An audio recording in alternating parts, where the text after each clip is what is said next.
Hello and good morning, everyone. Welcome back to Almus Market Mornings, your daily dose of global financial updates with me, Swaraj. We begin another week with interesting set of events lined up, major being the Fed and the RBI meetings scheduled on 2nd and 3rd November. For the Fed meet, markets are pricing in a 75 basis hike. But what would be keenly listened to is Mr. Powell's tone. A more dovish stance will give risk asset holders an early Christmas celebration.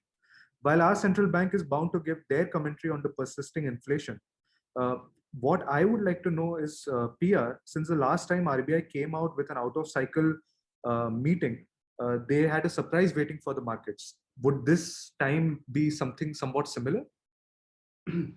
Uh, Thank you, Sauraj. Good morning, everyone. And after Diwali festival, now we are back to the work. Today is a Halloween day, and the Halloween is basically celebrated in the western part of this globe, and it's also being celebrated as All Saints Day. Let the market treat you on this day rather than a treat you on this day. With that, we will start. This week is full of events.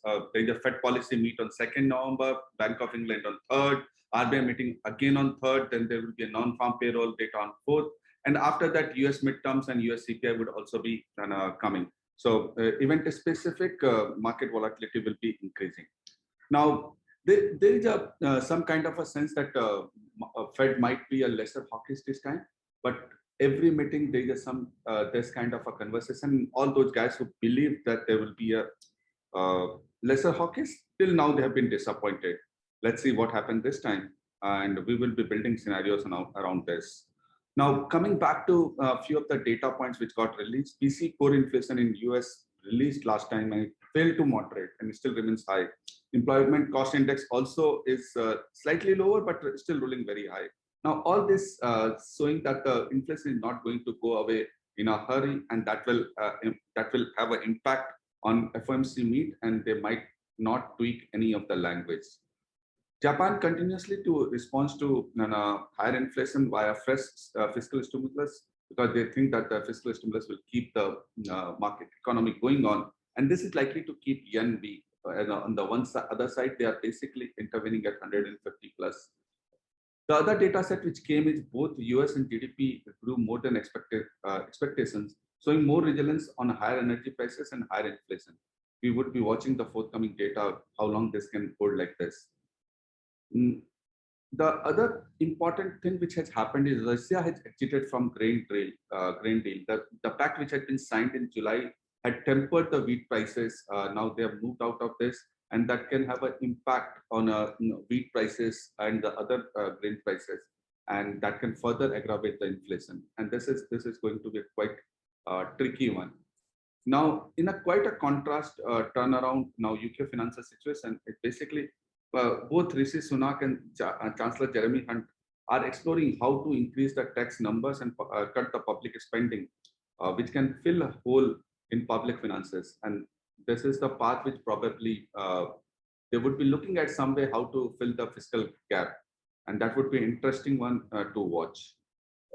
Coming back to oil futures, basically they are fell on the Friday because of a now increasing COVID curves, which is in China. But overall, the week was for crude oil, it was up by around 2%. Gold fell more than 1% on Friday, as the dollar and bond yields softening also could not impact much of the gold prices. Gold is now dealing around 1640, and we will be watching whether it moves around again 1610. Now, to answer Swaraj's question on MPC, yes, MPC had been convened for giving response to Parliament or government about why the inflation stayed more than 6% for 3 quarters, 9 months consecutively. They would be drafting or they would be preparing a response to that. But the inflation targeting framework mentioned two things when they have to give a response to government. One is why happened. Another, what remedial actions are being taken or can be taken. And I don't know, but there could be some rate hikes also in that meeting, saying that we have started the remedial actions also.